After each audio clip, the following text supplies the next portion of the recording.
O que eu queria ver se a nossa produção tá... Vocês conseguem colocar na tela aqui a foto da Gal Gadot com a Rachel Zegler. Porque isso tá dando uma grande polêmica, tá, Adriles? Que é um outro ponto que a gente... Porque assim, a cultura woke, ela tem vários braços, né? Ela tem o desfavorecimento da figura masculina, ela tem o impulsionamento da figura feminina, tem troca de etnia, de personagem de branco que vai pra negro, ruivo vai pra negro, tem a troca de sexualidade de personalidade sempre foi hétero, agora vira bissexual. Você sabe quem que sofreu com isso? Só pra te interromper um pouquinho? O Bergman. O Bergman fez um filme que eu citei aqui, né? Que é Extraordinárias Cenas de um Casamento. Teve uma versão da Netflix, e tem uma cena que é extraordinária, que o cara, eles estão numa discussão terrível sobre divórcio, o cara não quer dar o divórcio, ela quer divorciar, e o cara dá uma surra nela. E assim, depois eles sentam, aí eles comunicam, começam a falar, é uma cena maravilhosa e horrível ao mesmo tempo. Diz que nessa nova versão, quem bate no cara é a mulher. Olha lá. Eu não preciso falar mais nada, né? Olha lá. Aí... Até o Bergman sofreu com essa merda. Tá vendo? Passou pela lacrata. Não dá. E aí, o Adriles, um ponto que a gente também repercute muito é a questão da beleza. Sim. Né? E aí, tá aqui a grande polêmica. Você coloca a Rainha Má, Gal Gadot, e a Branca de Neve, que não é branca, né? Ela é... Uma Gal Gadot dá um pau na... E uma das grandes premissas da Branca de Neve é a inveja da Rainha Má pra Branca de Neve por ela ser mais bonita do que ela. Mas não é. E aí, o trailer já tá com mais de 1 milhão de dislikes, né, desaprovações, e tem uma grande repercussão, porque além de você colocar esse confronto aqui de beleza que é nítido, porque o espelho falar que ela é mais bonita que ela, o espelho é um mentiroso, né? Você tem esta atriz aqui que repercute muitas questões falando que a Branca de Neve é uma obra antiquada e que a gente vai precisar passar por algumas mudanças. Esse filme da Branca de Neve era para ser lançado este ano. Depois das declarações dela, o filme ele vai ser lançado apenas no ano que vem. Declarações de quem? Dela. Falando que a Branca de Neve é um desenho muito antigo e algumas coisas iam precisar ser alteradas. Ser modernizado. E aí eu te pergunto, por que a beleza incomoda tanto a cultura woke? A beleza é relativa, a feiura é absoluta. Eu, como feio, sei falar isso muito bem, né? Os olhares não se adequam a você, não chegam a você, você não tem as mulheres que você quer, você eventualmente é mais rejeitado, você lapida o seu caráter com esses nãos, com essas rejeições, então todo mundo sabe quem é bonito e quem é feio. Eu posso falar de maneira muito clara sobre isso, porque eu inclusive sou defensor de uma moda plus size, até acho o body positive, começou com um movimento interessante, porque realmente as modelos, as mulheres, viam um padrão de magreza, que é uma coisa meio de estilista gay, que não gosta de mulher, quer que as mulheres fiquem retas como rapazinhos, realmente criou um padrão falso de beleza. Mas não quer dizer que uma mulher cheia de mochiba, sem dente, que pesa 180 quilos, vá ser considerada bonita por causa de um padrão inclusivo de alguém que acha que a beleza é algo relativo, subjetivo e não tenha padrões clássicos. Tem. A harmonia das faces, a harmonia do corpo, para um homem e para uma mulher, tem coisas clássicas. A gente está vendo uma foto em que a Gal Gadot é muito mais bonita do que a menina especificamente. Eu não sei se é essa Branca de Neve, mas tem uma que a mulher nem era tão branca assim, exatamente para dirimir essa questão da etnicidade que não tem no conto original do Green, né? Não tem nada de, eventualmente, racista na Branca de Neve. Mas você cria padrões forçados, estereotipados, de uma beleza, olha só, é paradoxal, de uma beleza singular, de uma beleza rebelde, que eventualmente não existe no imaginário humano. O ser humano sabe quem é bonito e quem não é. Você pode até ter gostos singulares, padrões singulares. Então, o padrão de beleza imposto, ele não é, na verdade, imposto. Hoje você tem um padrão de feiura imposta, não é? Você tem, parece que eles estão querendo tirar até os 7 anões da Branca de Neve. Eles iam tirar os 7 anões. Mas não tem estereótipo. Não teria anão, só que depois dessa repercussão negativa, teremos anões no filme. Só que não anões de verdade. E outra coisa, é uma tentativa de reescritura da literatura. Você tem gente que fala, né? Tem gente que tenta, os vencedores da história querem reescrever a história. A cultura woke quer reescrever a literatura. Vocês querem reescrever Daqui a pouco chega na Bíblia, hein? Vocês querem reescrever Dostoiévski porque acham que o Raskolnikov que matou a velha era um sujeito mau e ele não poderia matar a velha? Você acaba com o Dostoiévski. Você quer reescrever lá a Branca de Neve, o Chapeuzinho Vermelho, porque o lobo parece que era um personagem fauno que devora a vovozinha? Você quer reescrever o princípio da crueldade que tem entre crianças, entre adultos, entre pessoas mais velhas? Você quer reescrever o contraste humano? Ou seja, eles não fazem novas obras. Porque as novas obras não repercutem. Aí sim é um princípio ideológico. Eles querem reescrever obras clássicas da literatura, inclusive contos de fadas, inclusive contos para crianças, para moldar a cabeça das crianças nesse pseudo-combate ao preconceito. Mas não é um combate ao preconceito. Quando você dá uma literatura anódina, quando você dá uma literatura asséptica, quando você dá uma literatura que não tem um fundo de investigação da psique, da realidade humana, você faz uma péssima educação. Então, uma Branca de Neve, que eventualmente não cria exatamente... Você distorce os próprios padrões de beleza, que você cria... Você dirime os conflitos intrínsecos da obra. Você está criando uma criança que vai ter uma percepção asséptica da vida, uma percepção binária da vida. Isso você não pode falar, isso aqui você não pode dizer, isso aqui você não pode criticar. Aqui você não pode pensar por conta própria, você tem que ter uma obra doutrinária baseada numa obra extraordinária, que é a Branca de Neve, mas que era remodelada para remodelar a sua psique. Aí você vai criar crianças completamente anódinas. Ainda bem que ainda há adultos e há adolescentes que percebem que isso é uma porcaria. Que essa reescritura está simplesmente tirando o potencial de desenvolvimento, de percepção da vida através da arte. Então, enquanto eles continuarem nessa, eles vão fracassar. A não ser que eles cooptem todo mundo, que eles arrebentem com a concorrência, a Disney, né, a Warner, sei lá, arrebentem com a concorrência e criem uma lavagem cerebral no mundo inteiro. Não é isso, graças a Deus, que está acontecendo. Você tem contraponto, você tem um contraste, que tem gente inteligente, e a maioria das pessoas, eu acho que tem a percepção clara de achar que um conto de fadas tem que ser original ao seu princípio e ao estilo da sua época.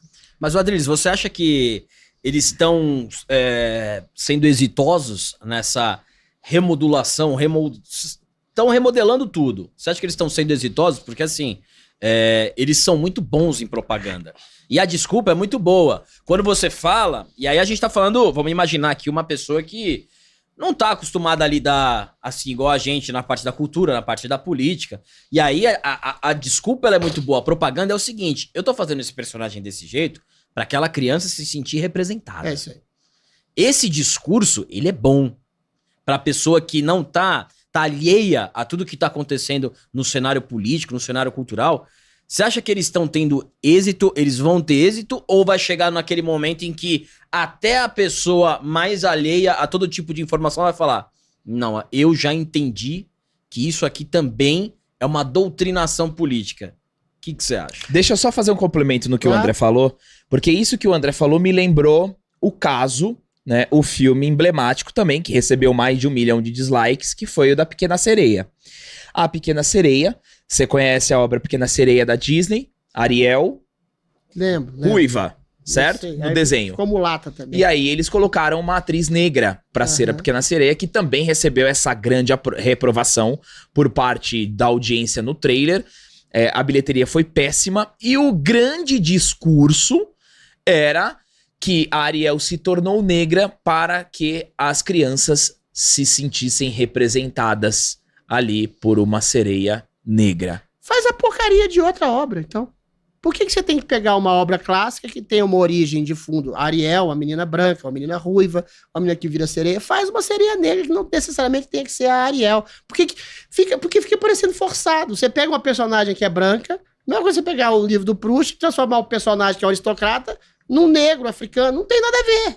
Entendeu? É simples assim. Faz uma outra obra. Você quer fazer uma cultura woke, uma cultura que fale sobre a inclusão? Faz uma outra obra. Você não precisa reconfigurar a obra clássica de uma literatura, de um conto de fadas, para se readequar. Mas qual foi a sua pergunta mesmo? Não, porque você acha que eles estão tendo êxito? Sim, estão e não estão. Boa. Eles estão e não estão. Por quê? Porque eles dominam uma grande fatia do mercado. Eu tava falando da Netflix aqui, você tava falando da Disney. A Disney domina praticamente todo o universo de produção de entretenimento infantil. Sim. A Netflix domina praticamente todo o universo de produção de streaming, de séries, de filmes, enfim. Então, eventualmente, quando você tem um nicho de mercado dominado por um monopólio, então você tem um êxito. Eu sou de uma época, tô falando do meu gosto cinematográfico aqui, por quê? Eu fui criado em locadora, eu sou velho. Então, esses filmes que eu falo, de Bergman, de Buñuel, de Fellini, não sei o que, é difícil de encontrar hoje. Netflix você não acha praticamente. Entendeu? Você acha, às vezes, no YouTube, mas você tem que garimpar pra caramba. Tem que ir em cineclubes que estão cada vez mais escassos. É muito difícil você achar esse tipo de filme. Inclusive, no pessoal mais singular, mais alternativo. Eles veem os filmes contemporâneos, eles não veem os grandes clássicos. Cada vez menos gente vê Orson Welles, cada vez menos gente vê Buñuel, vê Bergman. Então, às vezes, eu me sinto, parece que eu estou falando com as paredes. E era uma coisa extremamente comum na época das locadoras. Então, tem essa questão do domínio da fatia da indústria. Mas, por outro lado, você tem a rejeição. Porque o repositário, isso aqui é bacana. O cânone ocidental, assim como batizou o Harold Bloom, quer seja na literatura, nos contos de fadas infantis ou nas histórias, eles estão arraigados, o quê? Na transmissão da cultura popular, quer seja em livros, quer seja na contação de histórias, quer seja em filmes antigos, que às vezes você acha ou não. Então, isso está arraigado na memória afetiva das pessoas. E quando as pessoas percebem que essa memória afetiva é conspurcada por uma nova linguagem, que quer fazer uma asepsia na natureza humana para contemplar interesses específicos, você cria exatamente um antagonismo a esse tipo de produção. Então é por isso que os filmes da Disney, da Branca de Neve, da Pequena Sereia, naufragam. E aí, quando você mexe no bolso dessas pessoas, desses produtores, aí esses produtores, não é porque eles são bonzinhos, não é porque eles são interessados na produção da arte, é porque eles mexem, eles sabem que, eventualmente, eles têm que criar um princípio de originalidade, ou então de fidelidade a obras originais. Releitura você pode fazer, mas uma releitura que piora, que diminui o alcance e a expectativa da pessoa em relação àquela obra de arte que está lá. Se uma obra de arte ela dura, se o Hamlet durou, se a Pequena Sereia ou a Branca de Neve ou Proust duraram, é porque eles têm uma relevância que eles vão além do seu tempo. Agora, quando você pega um novo tempo que quer cortar o senso de humor, que quer cortar a potencialidade crítica, de ambiguidade, e joga isso, todo mundo saca. Quer dizer, todo mundo que sabe exatamente, que tem essa memória afetiva, saca que isso é uma imposição tosca. E o pai que já viu a Branca de Neve, isso aqui é interessante, o pai que já viu a Pequena Sereia, que foi contado pelos seus avós, vai falar, falei, meu filho, isso aqui é uma merda. Aí ele vai fazer exatamente ele percebe que alguma coisa está errada. Então, essa cultura woke, nesse sentido, eu sou um pouco esperançoso. Ela está tendo restrições do público nos Estados Unidos e na Europa. No Brasil ainda tá, a gente vai a reboque, né, de todos esses países, mas eu acho que tem uma esperança sim. Agora, tem que ter novos empreendimentos, novas plataformas de streaming, você tem que ter um alargamento do mercado, né? Porque os americanos pegam quase tudo, a Netflix pega quase tudo, a Amazon pega quase tudo, e a maioria desses streams, a maioria dessas produtoras tem essa coisa woke, mas que não tá dando certo, não só pelo consumo tá sendo negado, mas exatamente por uma questão mais ampla pra gente falar aqui, por criar esse ressentimento. A sociedade não tá ficando melhor pela cultura woke, tá ficando mais chata, mais ressentida, mais agressiva, mais canceladora. Então, quando uma coisa que deveria ser uma coisa boa tá afetando negativamente a maioria das pessoas, peraí, tá? Melhorou a vida dos negros, ou das mulheres, ou dos gays pela cultura woke? Aliás, os negros, as mulheres e os gays, eles sofrem tanta perseguição. Hoje é outra pergunta que eu faço. Até os anos 60, sim, havia mais racismo, havia mais machismo, havia mais homofobia. Claro que havia. Isso realmente é a questão da janela de Overton, né? Você teve que ter um passo mais agressivo para dirimir esses preconceitos. Mas, a meu ver, as democracias ocidentais resolveram isso. Não estou dizendo, pelo amor de Deus, não vou me interpretar mal, que não tenha preconceito racial ou preconceito sexual. Sim. É claro que não, mas por exemplo, questão racial. O Brasil não é estruturalmente racista. Como é que o Brasil é estruturalmente racista, sendo que é o país mais miscigenado do mundo? É completamente contraditório. É claro que existem racistas, mas são pontuais, não estruturais. Assim como existem assassinos, pedófilos, pontuais. O Brasil é essencialmente assassino e pedófilo? Eu acho que não. Os preconceitos existem e sempre vão existir, em alguma medida, sobre alguma característica de alguma pessoa. Mas esses preconceitos estruturais, a ponto de fazer lá a Olimpíada, lá, aquela abertura patética, pegar a Santa Ceia, colocar um tanto de mulher travesti pelado, com criança nua, não sei o que, uma coisa completamente... Como se houvesse, na Europa, uma homofobia. Aonde? Aonde que tem gay apanhando na rua aqui na Paulista, tá todo mundo de mão dada. Aonde que tem negro sendo açoitado? Parece que a gente tá vivendo na África do Sul dos anos 50, no apartheid. Não existem mais esses preconceitos estruturais. É uma histeria que a indústria woke quer enfiar a goela abaixo das pessoas. E aí algumas pessoas fazem uma lavagem cerebral. É só você perguntar, existe? Você já viu uma atitude racista na sua frente? Você já viu uma atitude homofóbica na sua frente? Aí fica igual o Serginho Groisman perguntando, você já viu homofobia? Pergunta pra 60 pessoas, ninguém diz que não. Todo mundo diz que não. Porque não tem, praticamente. Tem. Como tem um assassino, como tem um pedófilo, como tem um estuprador. Mas não é uma coisa que você vê na rua o tempo inteiro. Então, assim, não só pela indústria do entretenimento tá fracassando porque as pessoas não percebem esses preconceitos, mas pela sociedade mesmo, tá cansada desse tipo de coisa. E aí eles criam preconceitos onde não existe. Você fala que é humor negro, você é racista. Você fala denegrir, você é racista. Você faz uma piada com um cara que nem sabe ser gay, você é homofóbico, como o Emílio Surita. E as pessoas estão de saco cheio disso. Isso se revela não só no comportamento contra esse tipo de cultura cancelatória woke, mas na produção que quer reinventar o passado para caber num presente que é um presente ruim, que não tem esse tanto de preconceito que eles acham que existe. Eles querem pôr goela abaixo na cabeça das pessoas. Excelente, hein, Adri? Você tá estudando, hein? Muito bem, grande momento, gostei. Eu quero voltar aqui sempre, porque eu não aguento mais falar de STF. Bom... Eu sabia que você... Eu quero falar disso, Marco Antônio!